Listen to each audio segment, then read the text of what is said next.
organization designed to achieve the organization's goals. It is typically planned, crafted, or guided. It seeks to coordinate and integrate the activities of the various functional areas of a business in order to achieve long-term organizational objectives. Strategic management is the highest level of managerial activity.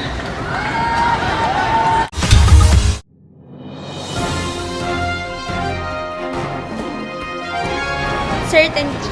In certainty, people are reasonably sure about what will happen when they make a decision. The information is available and is considered to be reliable. Here, the cause and effect relationships are known, and the degree will vary from certainty to great uncertainty.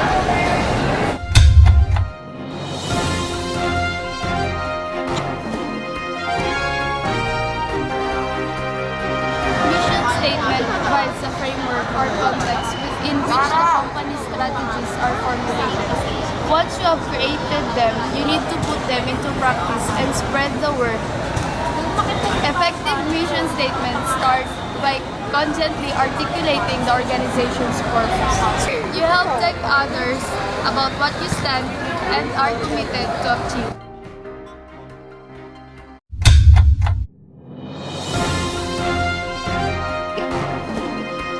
Service means giving customers what they need or want. So service focuses on continually meeting the needs of customers to establish mutually long-term relationships. In this case, when you provide a customer what he wants or needs, we will provide you with the money to continue your business. That's basically it.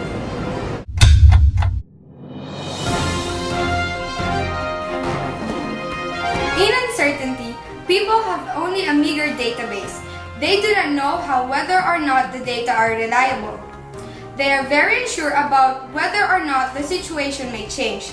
And virtually, all decisions are made in an environment to at least some uncertainty.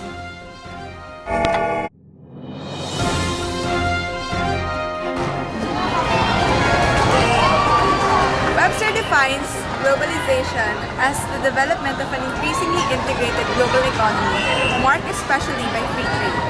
Somehow in management, it is the same. It basically means that something introduced by a certain company in a local place may be introduced to the whole world. Also, this means that a talent or an asset of a company may come from any part of the globe.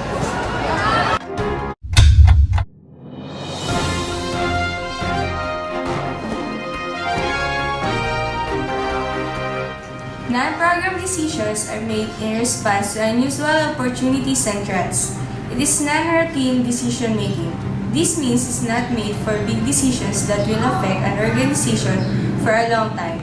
And this type of decision-making does not need rules or guidelines to follow because the situation is unexpected or uncertain.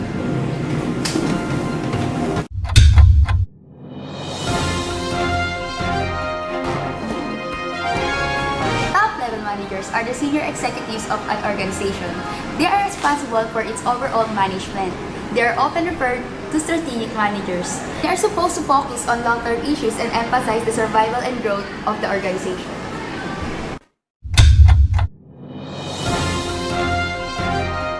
Contingency plan. Contingency plan used to be called what-if plans or either plan B, plan C, or plan D, whatever. Contingency plan is the process of generating creative ideas and solutions through intensive freewheeling group discussion. Every participant is encouraged to think aloud and suggest ideas as possible. Analysis, discussions, or criticisms of the aired ideas is allowed only when the brainstorming session is over and evaluation session begins.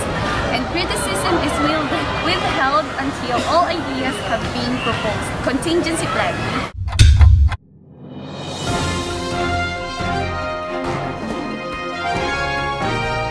Knowledge management is the set of practices aimed at discovering and harnessing an organization's intellectual resources.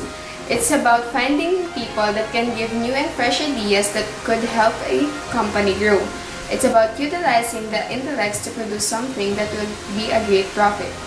Basically, it helps us capitalize on the skills and wisdoms of the people behind the company name.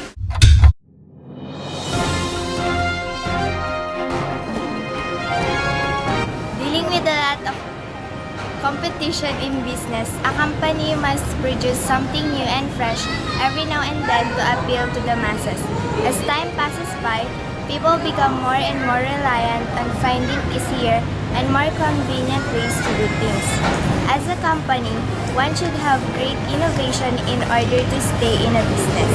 People are always looking for new goods and services, and because of that, each and every company must innovate.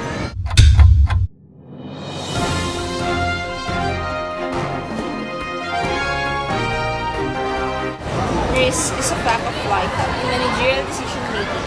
To improve decision making, one may estimate the objective probability of an outcome by using, for example, mathematical models. Here, factual information may exist, but it may be incomplete. On the other hand, subjective probability based on judgment and experience may be used.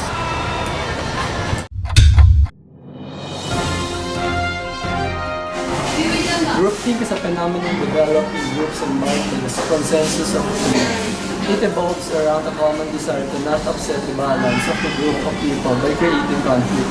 Groupthink in a business setting can cause employees and their bosses to overlook potential problems in the pursuit of consensus thinking, because individual critical thinking is de-emphasized or frowned upon. Employees may self-censor themselves and not bring up alternatives or risk for fear of upsetting the status quo.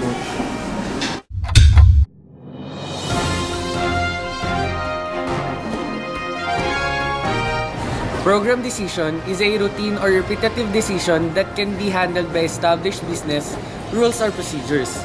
Typically, it does not require much consideration or decision.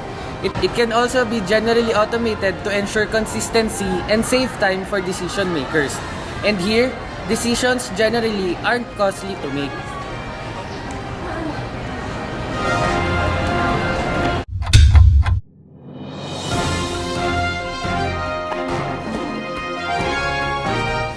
Frontline managers are also called operational managers. They are the lower level managers who supervise the operations of organizations. They are directly involved with non-management employees to implement the specific plans.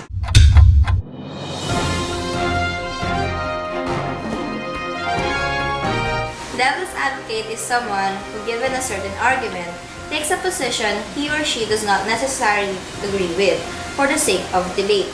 In taking this position, the individual taking of devil's advocate role seeks to engage others in an argumentative discussion process. The purpose of such process is typically to test the quality of the original argument and identify weaknesses in its structure. It can also refer to someone who takes a stance in the scene unpopular or conventional.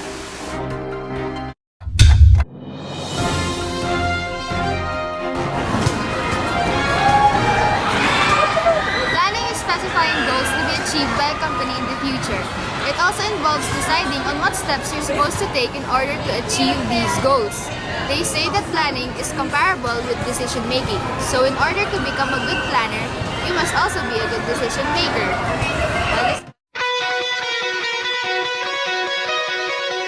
Goal.